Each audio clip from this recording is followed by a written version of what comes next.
Hi everybody, welcome back to the ARC Journal Club. Today we'll have Peter Scherbak talk about mass transfer in binaries.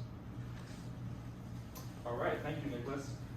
Right, so today I will be giving a Journal Club presentation on mass transfer in binaries with a focus on whether the mass transfer is stable or unstable. I'll also be touching upon some points of stellar evolution along the way that are relevant. And of course, we're going to keep it informal, so at any point stop me for questions or any discussion on the points I'm bringing up. So let's start off with some background on binaries in astronomy and why they're important. The main reason they're important is because they're pretty common. For instance, about half of stars are found in a binary. That means if you look at the Milky Way, at all the stars, it's pretty likely that you're looking at stars that are found in a binary. However, stars are not the only objects found in a binary. For example, stellar remnants, by that I mean black holes, neutron stars, white dwarfs, are also found in binaries. And you can indeed have one or two stellar remnants in a binary. For example, you can have a star and a white dwarf in a binary, or two black holes in a binary. So the point is there are a lot of binaries with a lot of different configurations, a lot of different objects inside them. And the question is, are these binaries interesting? Do they present interesting physics? And it turns out that single star evolution is reasonably well understood. But when you put two stars in a binary, you can get some interesting phenomena. The stars can interact, the stars can influence each other's evolution. And one of the main mechanisms of interaction between two stars, or in general two objects in a binary, is through mass transfer. So mass transfer, as shown in this diagram here, is when one star transfers mass to another star. As shown here, this star is losing mass to its companion. So mass transfer occurs when you have the two stars close enough that the one star can exert a gravitational influence on the other star and pull away some of its mass.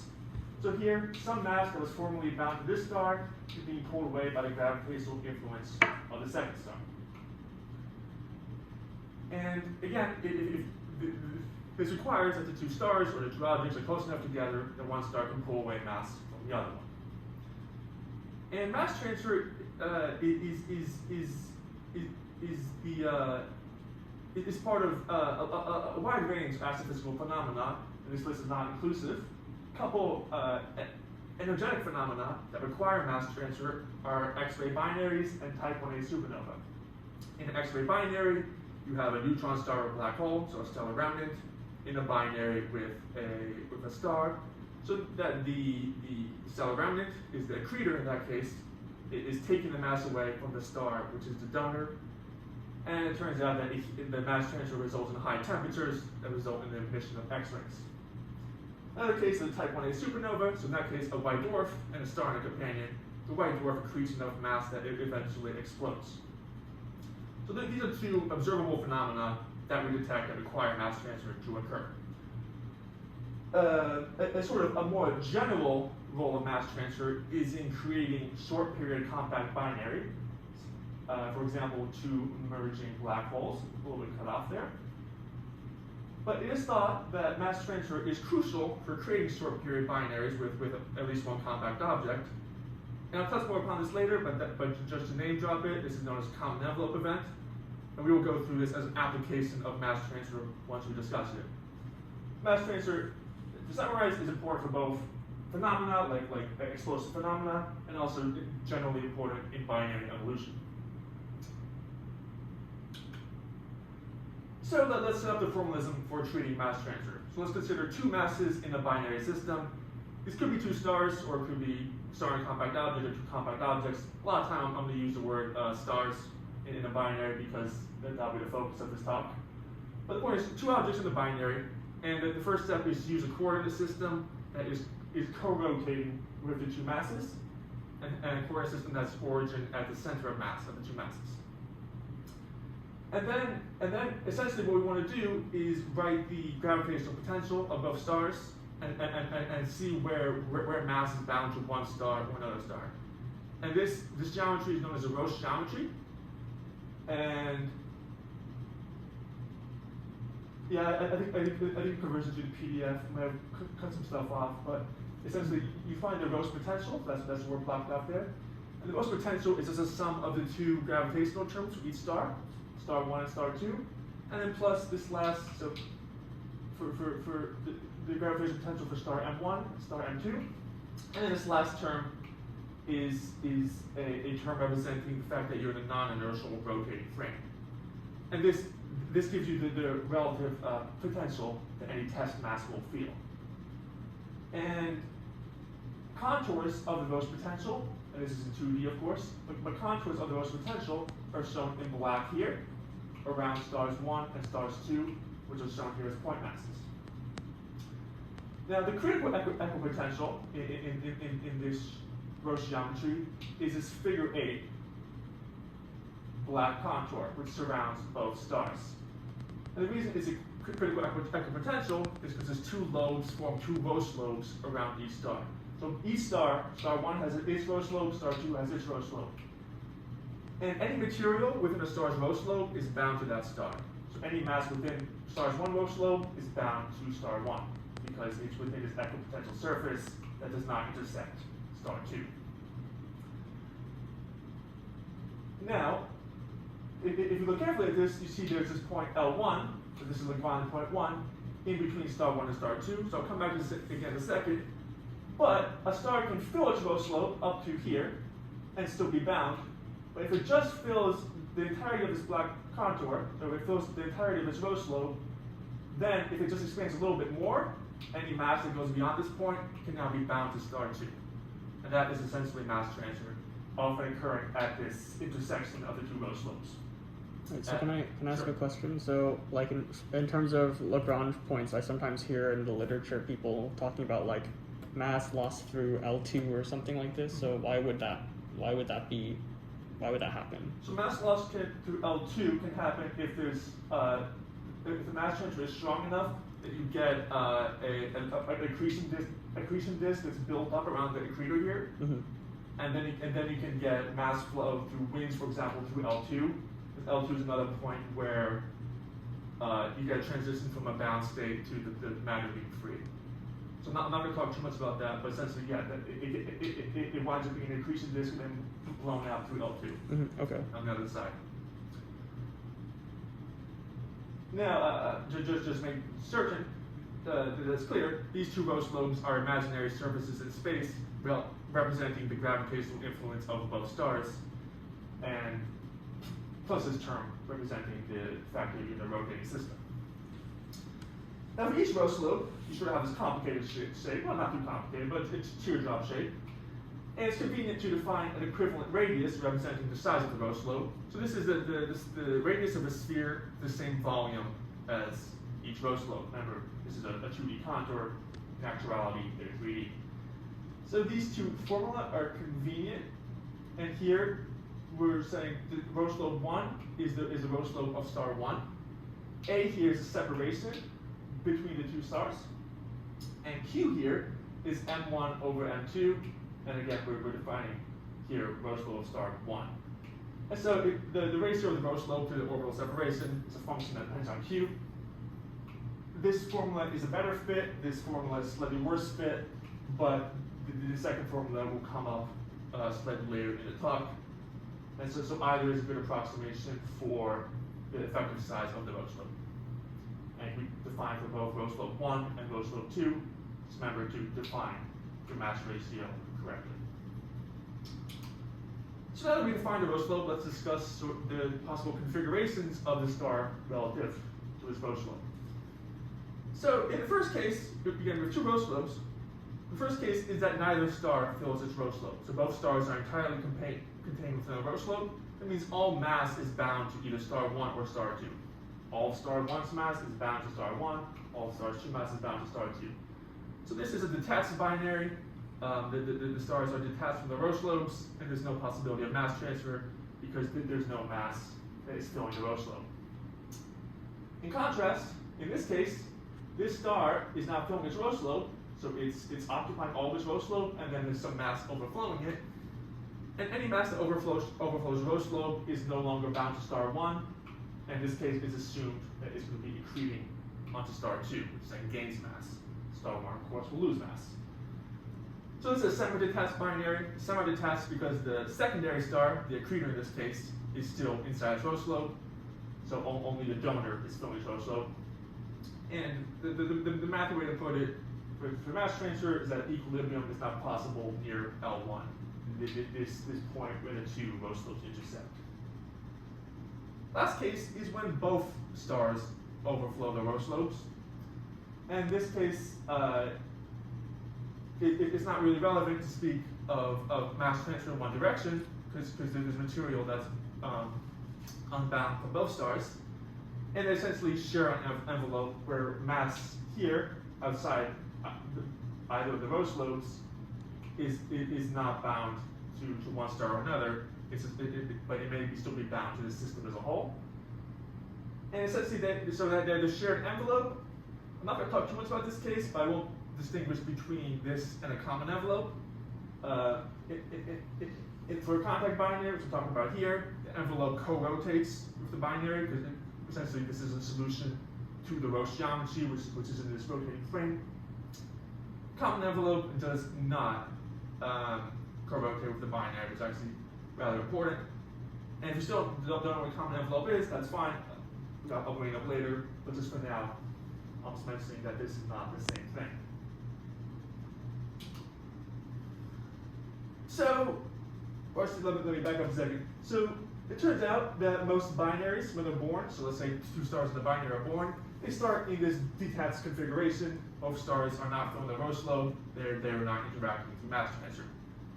So, if binaries are born that way, if all the stars in Milky Way in binaries are born that way, how does mass transfer occur? Well, one star has to fill its rho slope in order for mass transfer to occur.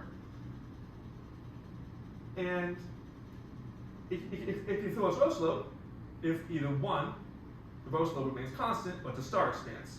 So rho slope is there, star just expands so much that it overflows the rho slope. Second case is the star remains constant, let's say, a constant size, but the rho slope decreases.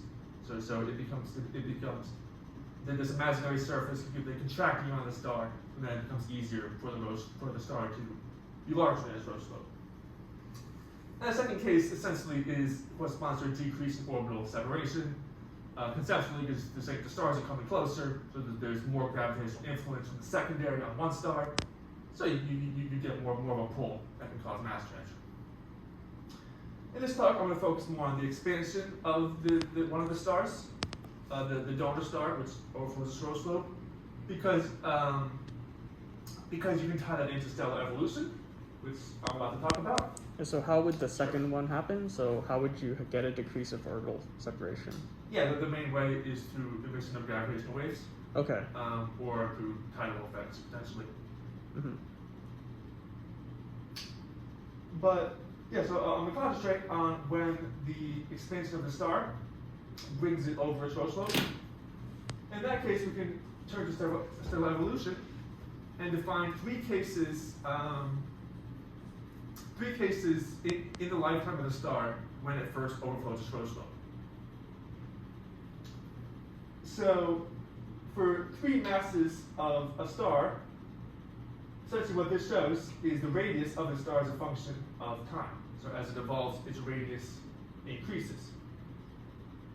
And the question is, when does the radius increase so much that the star is now bigger than its rho slope? Case A is the star overflows its rho slope while on the main sequence. So on the main sequence, let's just pick the 4 solar mass star. Star expands a little bit, but not too much, and there's this region A. And if it overflows the rho slope while in this region A, that's case A, mass transfer. Case B mass transfer is when the star expands after hydrogen exhaustion in its core. So here, the star occupies this region B, so it's expanded quite a bit more, and again, if it undergoes mass transfer, that's case B mass transfer. Lastly, case C mass transfer is when the star expands over its rho slope while on the asymptotic giant branch after helium exhaustion in its core.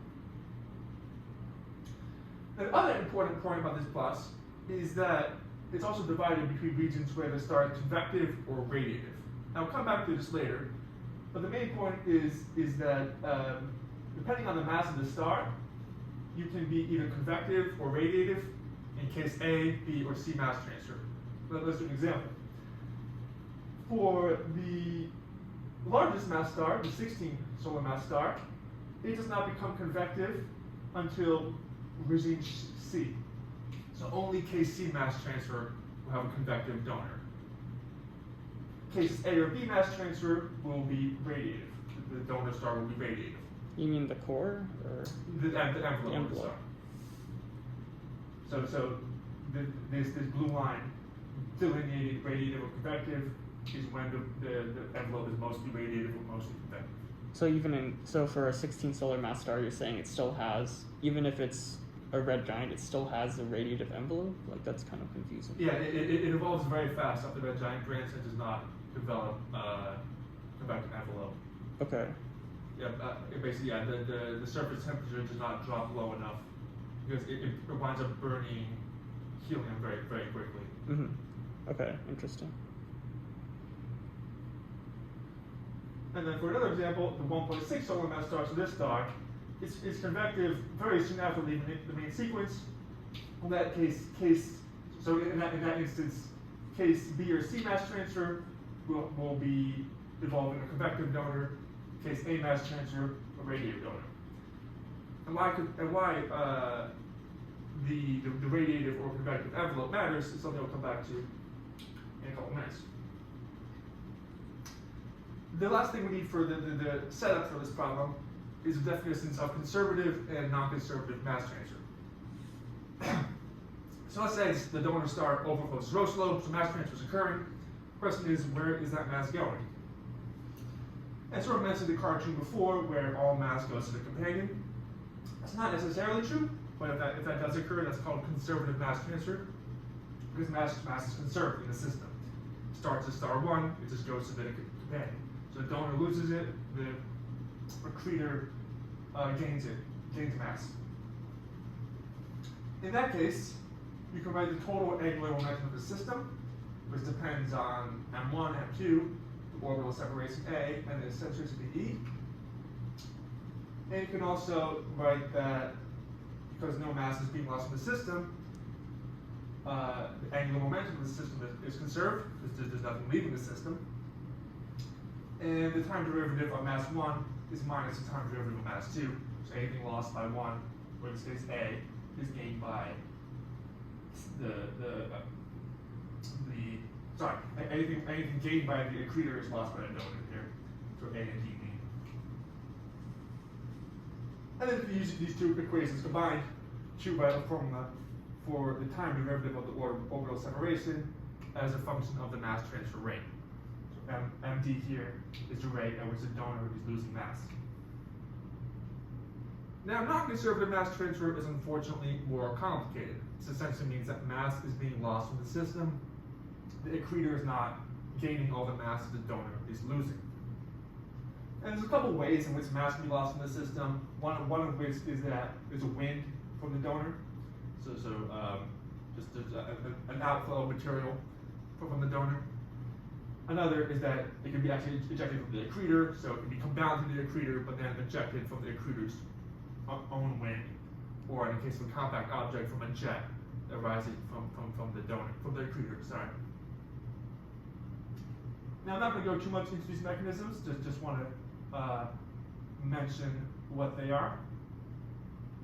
But the important thing for this talk is that you can parameterize the mass transfer, or sorry, the mass rate at which the accretor is gaining mass, ma dot, as some fraction of the mass lost by the donor.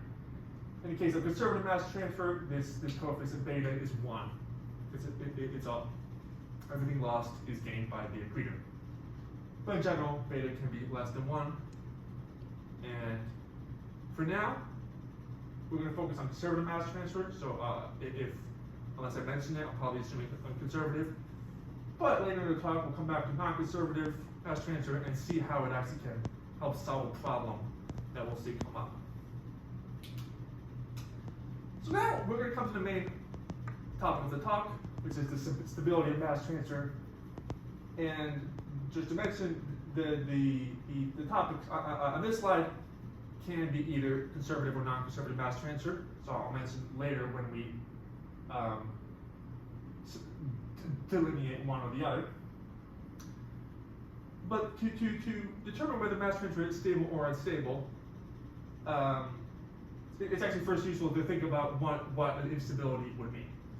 So let's say the star has just reached its rho slope. So the star has expanded enough to fill its rho slope and initiate mass transfer. And let's imagine that the star expands even further. So it's filled its rho slope, starts mass transfer.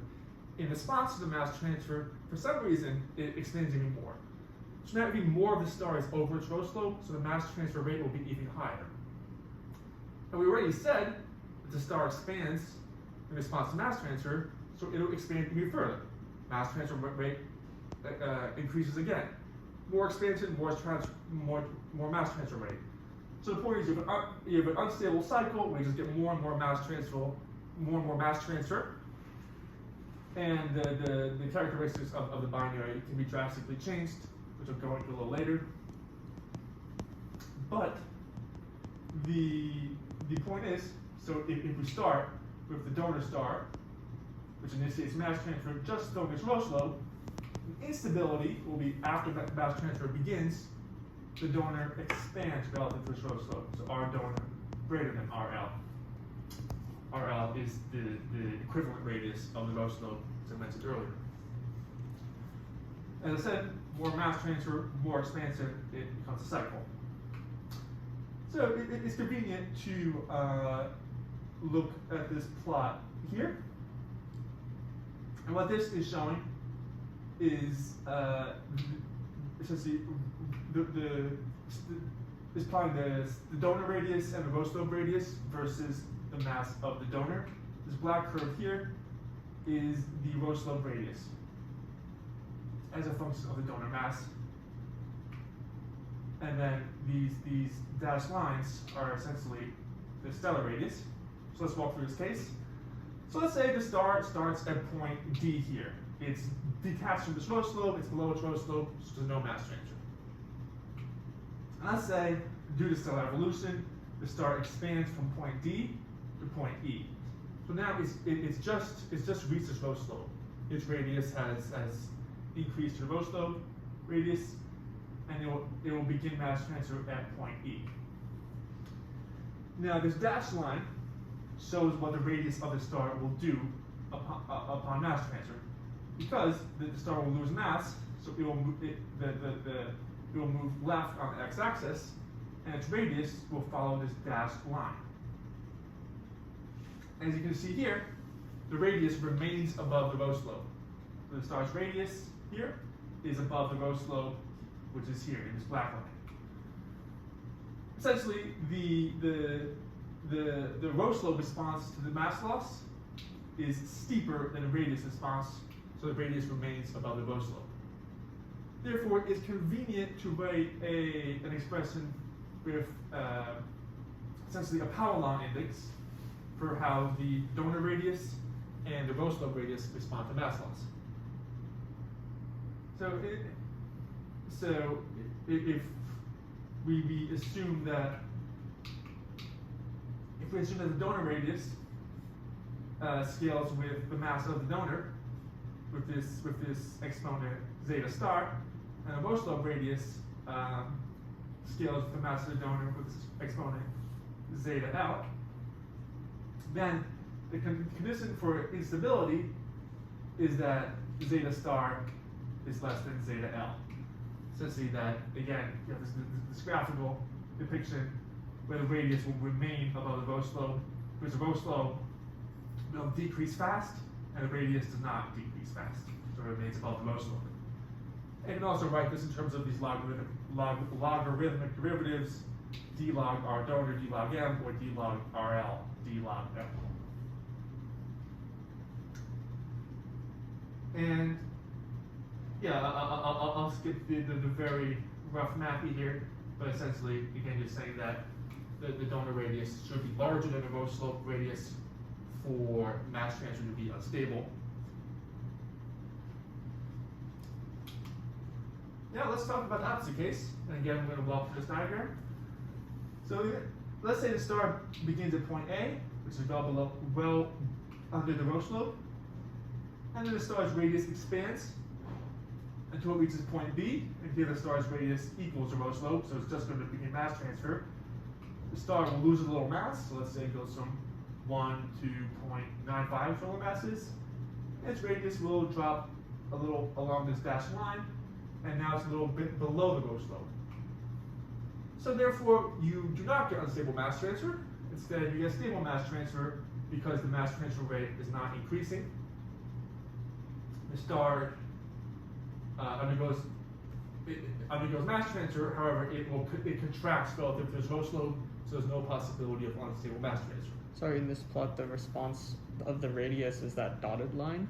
Yeah, the response. So what's the dashed line of like that follows? Right. So this dotted line is the theoretical response of the star to mass loss. What does that mean? Well, so how? Like an isolated star or what? Sure. But so the thing is, something is driving the star to expand. So essentially it will contract a little bit, but then if it's evolving, it will expand back to the rho slope and then contract a little more. Mm-hmm. Yeah. So this dotted line is essentially if you neglect that the star wants to expand for some reason. Okay. Let's say it's evolving up the red giant brands. I see. So it reaches B, contracts a little bit, expands because of nuclear evolution, contracts a little bit more, expands a little bit. So essentially, this is like the tangent line to the path of the star. Uh-huh. But it will actually follow the rho slope, but always contracting slightly beneath it. Okay, I see. Cool, thanks. Does that help answer the question? Yeah, of course. And in this case, the radius response to mass loss, so this essentially tangent here, is steeper than the rho slope response. And again, you can write in terms of these zeta exponents. So sometimes called the mass radius response exponents. In this case, zeta star has to be greater than or equal to zeta L for stable mass transfer. So again, essentially just the responses of the donor radius and the rho slope radius. Yeah, it's important to note that a zeta star larger than 0, the star is contracting. That's because essentially the zeta star is defined d log r donor d log m. However, you're always assuming that the d log m is negative, so the star is moving leftward on this plot. So a zeta star larger than 0, so you imagine a rising power law. However, the star is losing mass. So therefore, a zeta star greater than 0, the star is actually contracting. So zeta star greater than 0, for example, this dotted line has a positive exponent if it's a power law. However, the star is actually contracting, losing mass. And vice versa, if zeta star is less than 0, the star is actually expanding. And same exact thing for zeta L, that greater than 0, the rho slope is actually contracting around the star. So let's talk a bit more about zeta star. Again, this is how the donor radius responds to the onset of mass transfer.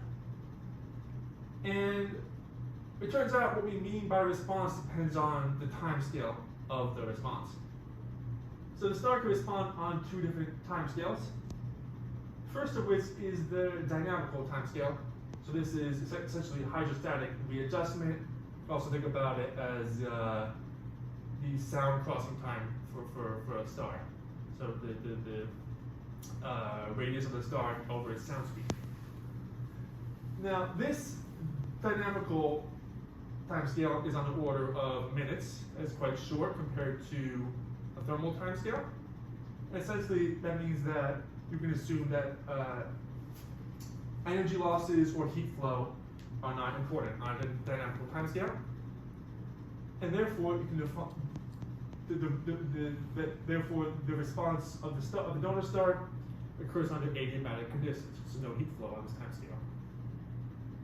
Therefore, the relevant zeta star is d log r donor d log m actually should occur under adiabatic conditions, And the relative zeta is zeta adiabatic. D log R, D log M, it's the same formula, but now evaluated under adiabatic conditions. The condition for stability now, which was before zeta star is greater than zeta L, is now that zeta adiabatic is greater than or equal to zeta L. Now, the second time scale is the thermal time scale. So now we do not assume that it's adiabatic. We assume that the star can adjust to its energy losses and that heat flow is relevant. Now, this is only relevant if mass transfer is stable on a dynamical time scale. Because if it's unstable on a dynamical time scale, then it will be quickly unstable again because the dynamical time scale is short. And therefore, what happens on the longer thermal time scale is completely irrelevant. So if we get the stability condition satisfied, zeta adiabatic is greater than or equal to zeta L, then you can talk about the thermal response, which is the same equation, but now evaluated under equilibrium conditions. And then you get so-called thermal stability if, again, zeta star, which in this case is zeta equilibrium, is greater than or equal to zeta L.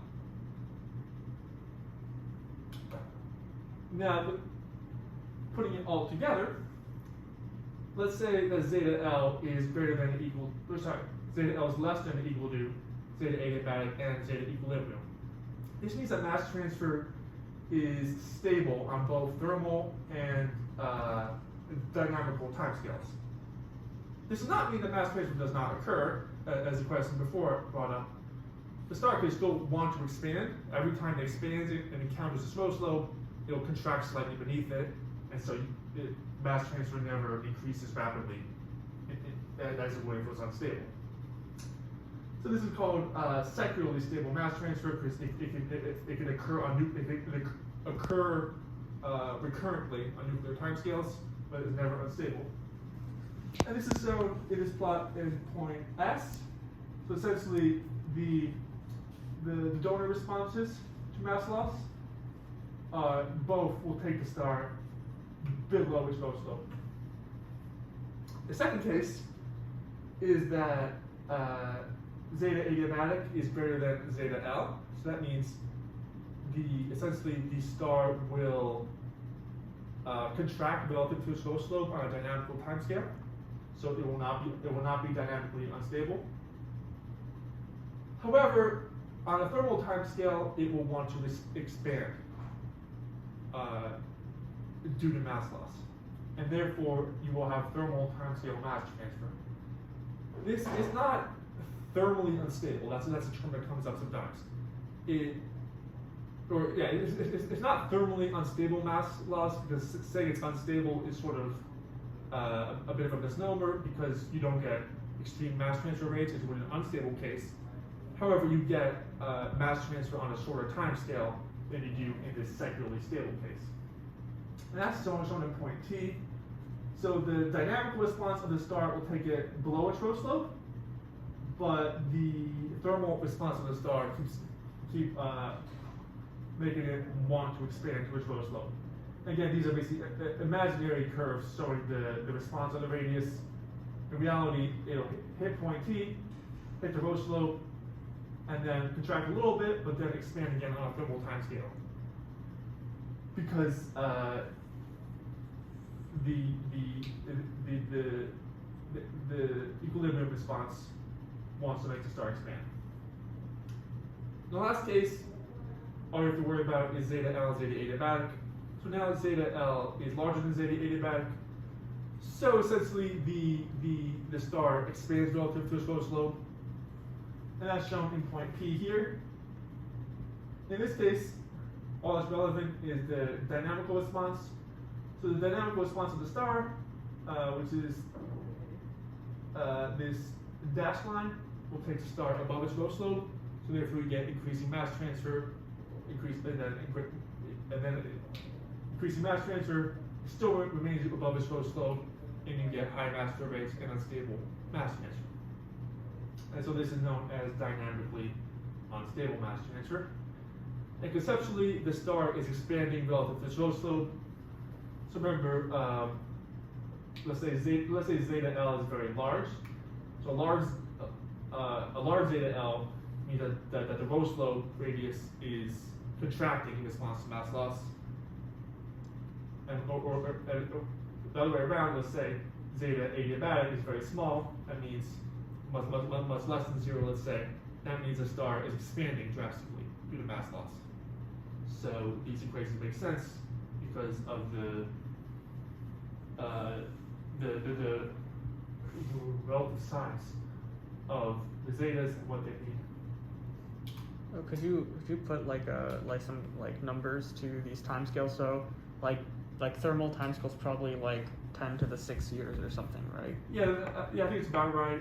And so what defines a nuclear timescale exactly? Nuclear timescale will be the luminosity of the star over the energy generation rate in its core from nuclear burning. So that's about, I think, 10 to the 7, 10 to the 8 years, something like that. Right. So conceptually, why is that different than the thermal timescale? Isn't that like so? Okay. Yeah. So the thermal timescale, I believe, is defined by the Kelvin-Helmholtz time. Right. So this is the amount which is the luminosity of the star over like. It's like the energy over the luminosity, right? Yeah. The gravitation. But then, so what is the thermal? Sorry, say again what the nuclear timescale So is? nuclear timescale will be the luminosity, but now it doesn't have a gravitational term. It's luminosity over the energy generation rate. So it'd be like some fraction times m dot c squared, where m dot is the rate at which hydrogen, for example, is burned in the core.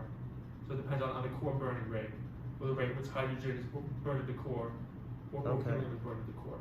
Yeah, maybe I'll look at it. But okay, you said 10 to the 7 or 10 to the 8 years. Yeah, so it's the longest of these 3 timescales. Since for the main sequence, the nuclear timescale is a time for the sun or a solar-like star to use up the hydrogen in the main sequence.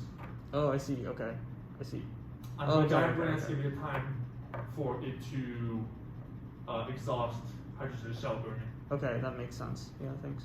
AG or horizontal branch, I guess, would be a time to exhaust helium. So it's a time to exhaust whatever is currently powering its energy generation in or around the core.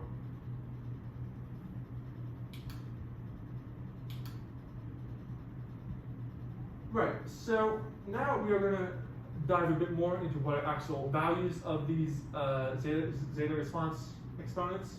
And if there are any questions on the formalism so far, then let me know, please, because now that we've sort of assumed that this is what's relevant, now we're going to say, what are these for actual stars and actual systems? So, any more questions, stop me now. If anything comes up, of course, stop me then. So zeta L is the response of the Roslow to mass transfer, or to the onset of mass transfer. Now, for conservative mass transfer, known in bold, or notice that it's in bold, it is relatively easy to get a simple expression for zeta L that shows that it is linearly proportional to Q. Now Q here is the ratio of the donor mass to the accretor mass. So the star that's losing mass to the star that's gaining mass.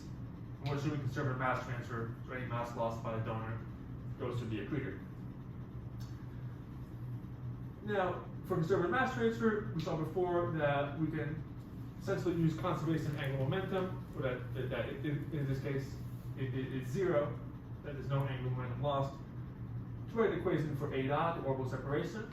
We can also use this approximate formula for the Roslow radius, and essentially you can use the definition of zeta L down here, d log RL, d log M, to find this expression. So use this expression, take a logarithmic derivative, make your life easy, plug in this expression, and without going through the algebra, you'll find this pretty simply. I worked out a paper, and it's not that bad. The point is that zeta L increases with Q.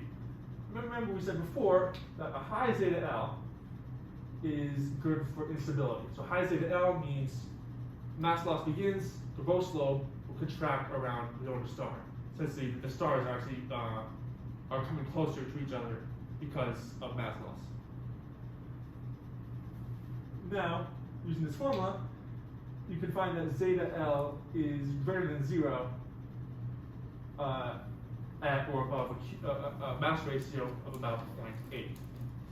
This again is donor over accretor mass. As I said, the rho flow of the donor shrinks with mass loss, and because you want a high zeta L for unstable mass transfer, higher mass ratio will drive zeta L higher. So if you have a binary and you know the two masses and the mass ratio is relatively high, so let's say a 2 solar mass donor, 1 solar mass companion, zeta L is, or Q is 2, so zeta L will be some number larger than 0, and that is does not mean it'll be unstable, but makes it more likely to be unstable for higher zeta L. But again, the condition is that you compare zeta L to zeta star. I won't spend too much time on zeta equilibrium. So this is again the response of the donor's radius on a thermal timescale, also known as, or essentially this expression evaluated under equilibrium conditions. However, from detailed stellar modeling, you can find it for zero-age main sequence stars, so stars that are quite young in the main sequence. In that case, it's a value about 1. So essentially, this is describing how the radius of a star varies with its mass. And this means that for a zero main sequence star, the star will contract if it undergoes mass loss.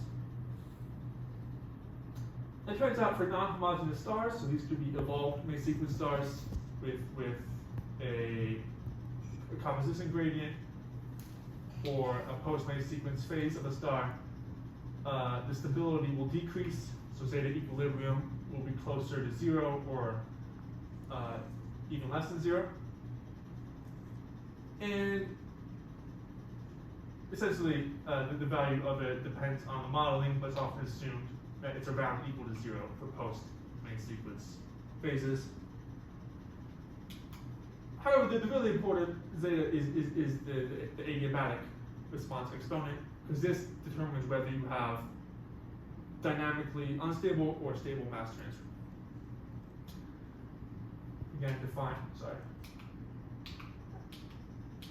Again, defined under adiabatic conditions because it occurs on a short time scale.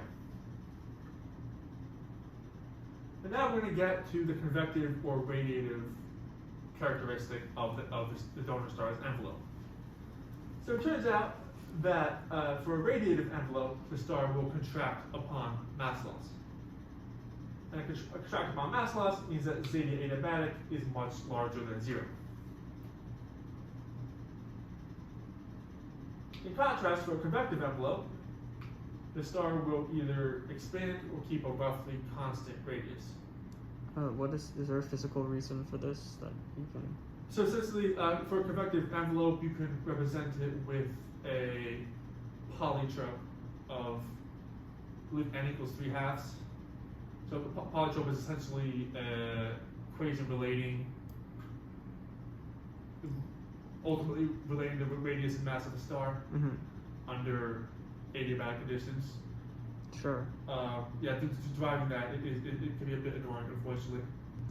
But essentially, you can look at a parcel of gas under adiabatic conditions, and also if it's convective, and you can write that something like the pressure times volume to the 5 is constant, and then work through the equations and eventually get out this. Okay. So you wind up getting a similar equation as to a white dwarf, actually. Essentially, that the radius varies with mass with this exponent of -1/3. So R is proportional to m to the -1/3. And that is if it's pure convective. However, in general, for a convective envelope, you essentially can say that zeta adiabatic is less than or equal to 0 if we're reaching this low value of -1/3 if the star's envelope is truly convective.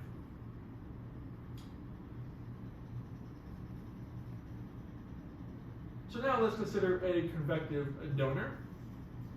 And the instability criteria is again that zeta L is greater than or equal to zeta star.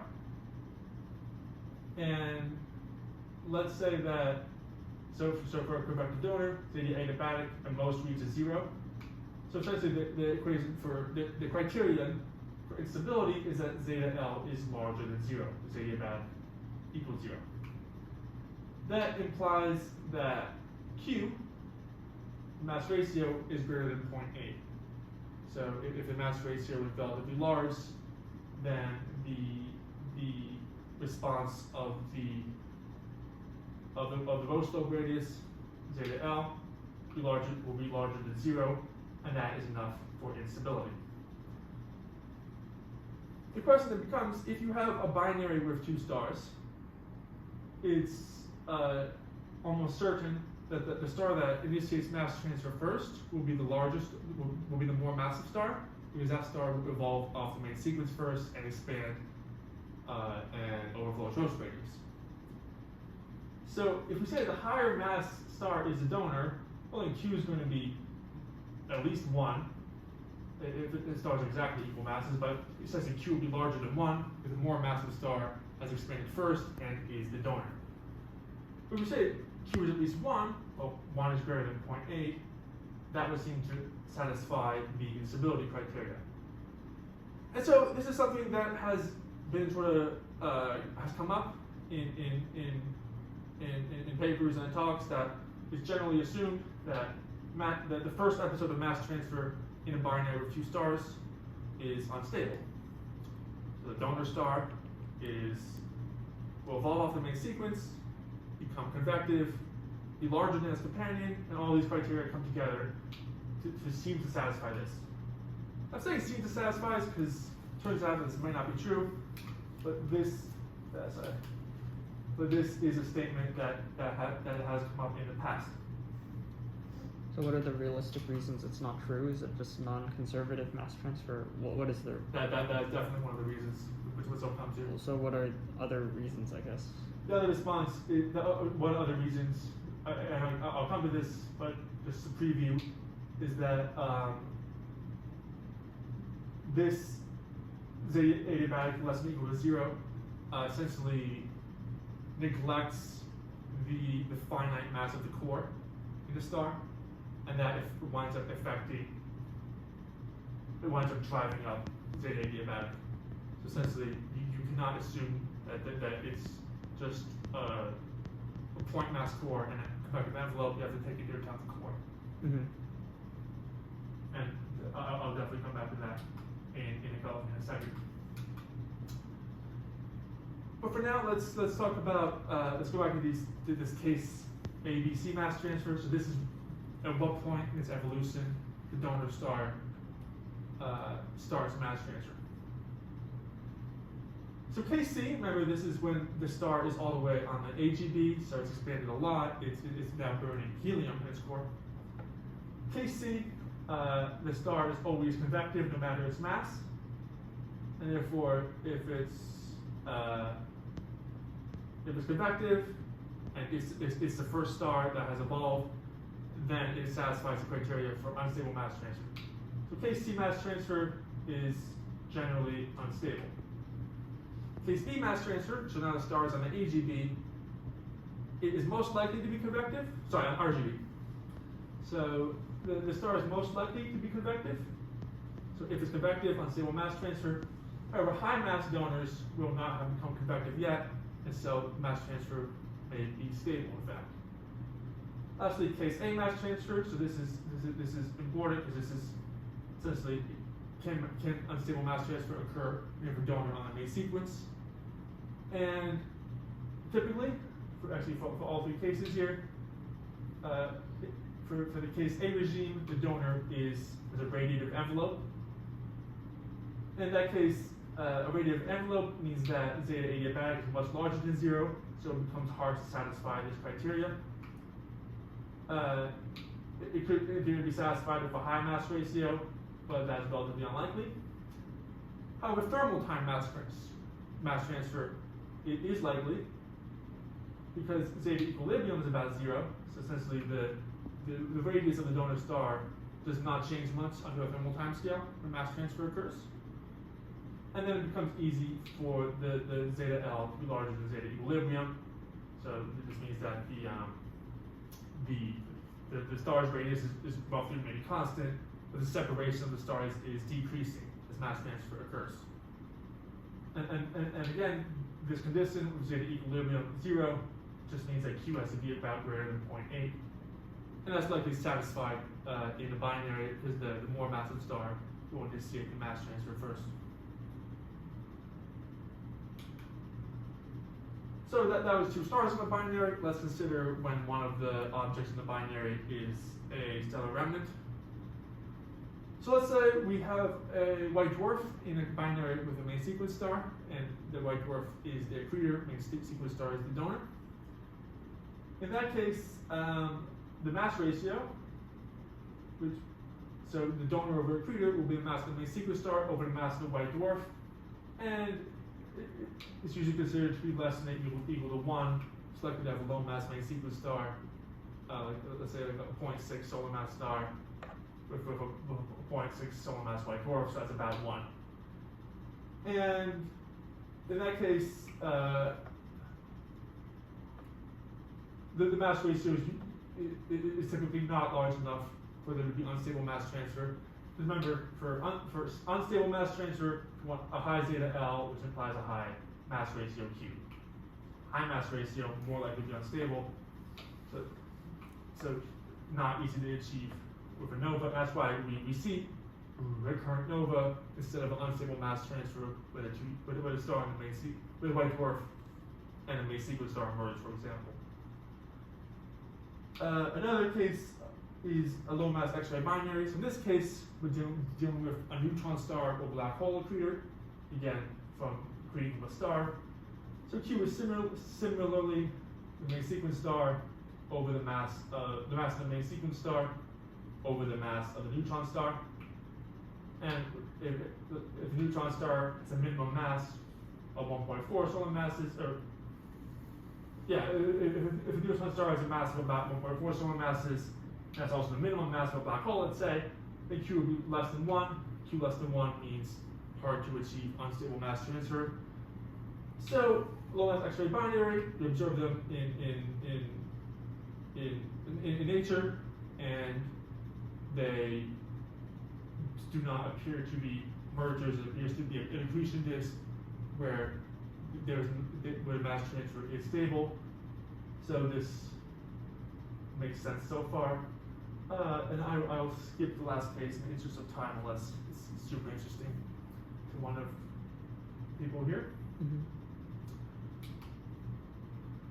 To focus on the common envelope event. So I just talked about, sorry? Sorry. So the common envelope event is a case of unstable mass transfer. And in fact, it is generally assumed that all unstable mass transfer leads to a common envelope event. So if any of the cases or any of if the criteria I mentioned before is satisfied, with zeta L being larger than zeta adiabatic, unstable mass transfer occurs. Common envelope event is a name for what occurs because of unstable mass transfer. Essentially, the mass transfer is so large that the accretor cannot respond to all the mass loss, so a lot of mass will build up around the accretor, and so much mass will build up that it'll form a large envelope surrounding both the donor and the accretor. So here mass transfer starts, and so much mass builds up around the accretor that it just winds up overflowing around both stars. Now, without going into the physics of it, which the physics is not well understood, so it'd be kind of pointless to try to reason it. But essentially, there is some frictional force where the two objects within the common envelope are subjected to friction from the common envelope and lose energy and in-spiral towards lower orbital separation, a lower orbital energy. and the envelope winds up being ejected. Again, not quite understood how. Part of this is that it's necessary and I guess sufficient also to create short period binaries such as two merging black holes, which of course have been detected by LIGO Virgo. So these are black holes that are so close together that there has to have been mass transfer in the past because their stellar progenitors could not have fit in the current orbit. So let's say, in this case, I'm going to focus on a white dwarf binary. So two white dwarfs in a binary together is the final result. And let's try to figure out what evolution could have formed it. So the first route is that there were two common envelope events. So we'll concentrate on this right-hand branch. So you get one common envelope event when the first star initiates mass transfer, and then you wind up with a single white dwarf from that donor star and the main sequence star, or the secondary, which is still a main sequence star. Then that secondary also evolves, initiates mass transfer, second common envelope event, and then winds up being a white dwarf, which stays in the binary with the white dwarf formed earlier. So two white dwarfs, two common envelope events. After each common envelope event, you get a white dwarf added to the system, essentially. So the second stage of mass transfer, the second common envelope, which formed the second white dwarf. In that case, you have a low mass white dwarf here.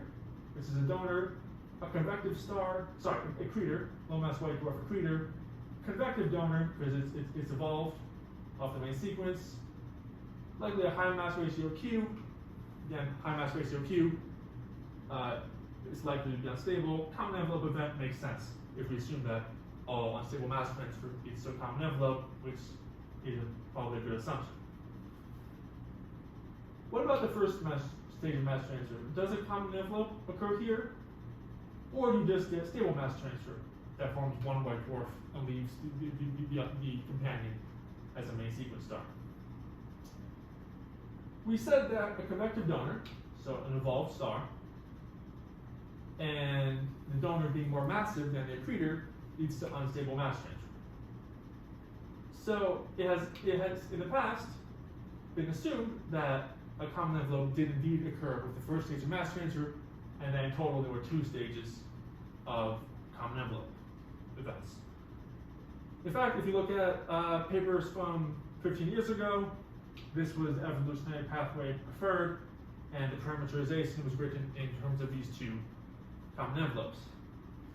However, then some observed systems started being discovered where this didn't quite make sense. And what didn't make sense was that it turned out that the common envelope event had to result in an increase in orbital separation. Whereas I argued earlier that the common envelope should result in a drag force that results in a decrease in orbital separation. Essentially, for some observed double white dwarfs, the second white dwarf, which is formed from the second common envelope event,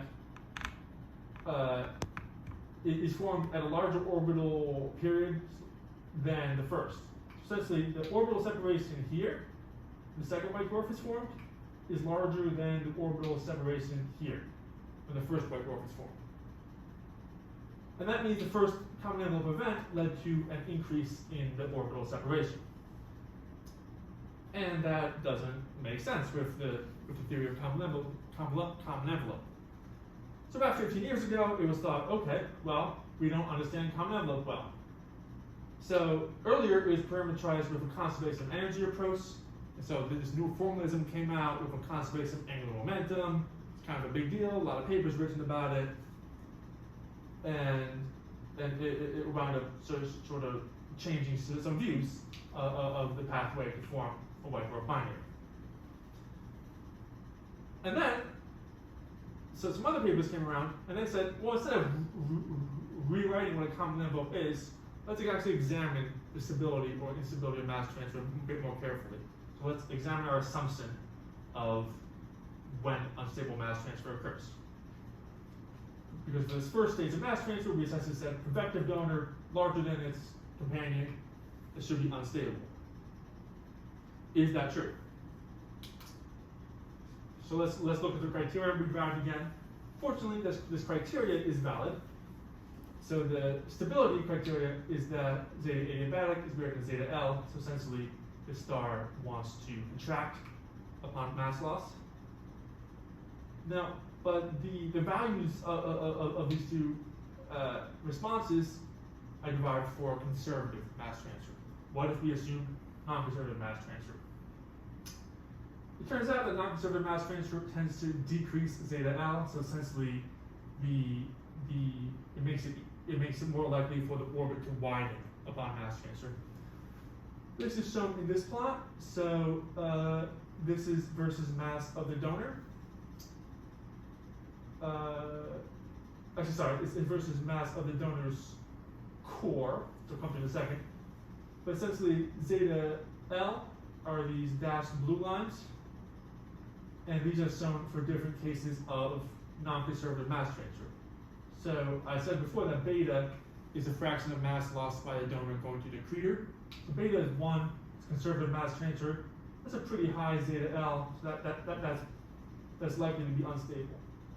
But as beta decreases, so now less mass is going onto the accretor, more mass is being lost from the system, zeta L tends to decrease quite a bit. So it drops from close to 1 to under 0 down here if you get fully non-conservative mass transfer, all mass lost in the system. And I know obviously that I've not derived this because it's quite complicated, and it's not so easy to derive as the conservative case. But the point is that non-conservative mass transfer tends to decrease zeta L. Now staring at this equation, so stability, decrease zeta L, that's good. The other way to make stability more likely is to increase zeta adiabatic. And this here is now shown versus the core of the donor star. So as the core of the donor star increases, zeta adiabatic tends to increase also. So for a limiting value of 0, so now essentially you neglect the mass of the core, you assume a completely convective envelope, then it sort of reaches a value of -1/3 if this plot continued. But as essentially the donor mass increases, you can get values equal to 0 or quite a bit larger than 0. And the earlier assumption was that zeta adiabatic was equal to 0 or less than 0. So it turns out that assumption was not great when you did more realistic stellar models. And therefore, stability becomes easier. What does that totally mean? It means that, so I think I had here it is. Yes, so essentially, I said before that, stability, it says that zeta L is, instability, it says that zeta L is greater than zeta adiabatic. I said before, for conservative mass transfer, the instability occurs when Q, mass ratio, is about 0.8. So above that value, then you get unstable mass transfer.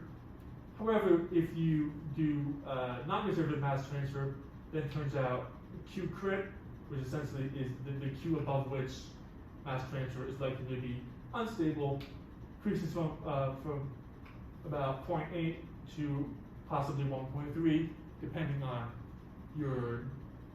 how non-conservative you are. So this is essentially shown in this plot. So zeta L versus the mass ratio Q, M donor over M accretor. And here you can see that for conservative mass transfer, zeta L scales linearly with Q.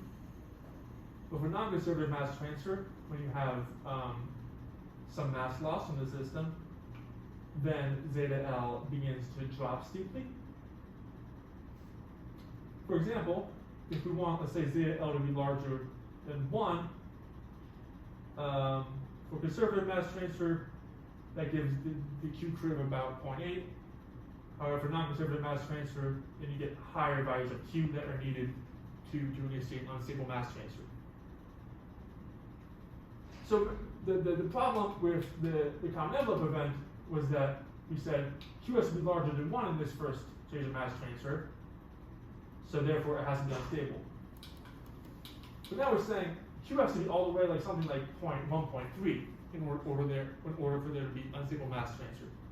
That means if you have a donor star of 1.3 solar masses, companion of 1 solar mass, it is no longer unstable if you no longer assume conservative mass transfer and say it may be unstable. Therefore, it's become increasingly likely, I guess, that the first stage of the common envelope is actually stable non-conservative mass transfer. So this stage is stable. This stage, of course, is unstable, and that's necessary to explain the final low orbital separation. But this unstable stage, you have a convective donor, but now the donor is so much more massive than the white dwarf companion that you do get the instability criteria satisfied. So I will wrap up there, but as a summary, for stable mass transfer, you want a relatively low zeta L. So this essentially means that the star will shrink within its Roche lobe.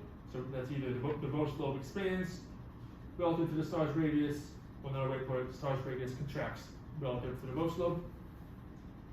And this is likely with a radiative donor because then zeta adiabatic is large as the star contracts upon mass transfer. And this is also likely for a low mass ratio Q, which is accretive mass over donor mass, because zeta L scales with Q, the mass ratio. The opposite case is when zeta L is larger than zeta adiabatic, and then essentially the star expands relative to its Roche lobe and increases mass transfer, and this is more likely with large Q. However, with the caveat that if you then change your parameterization of mass transfer from conservative to non-conservative, it winds up just decreasing your values of zeta L.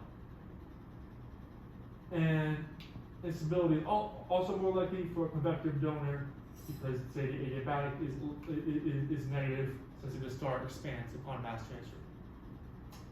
So your sort of prototypical unstable mass transfer configuration, convective donor, and a relatively large mass ratio Q.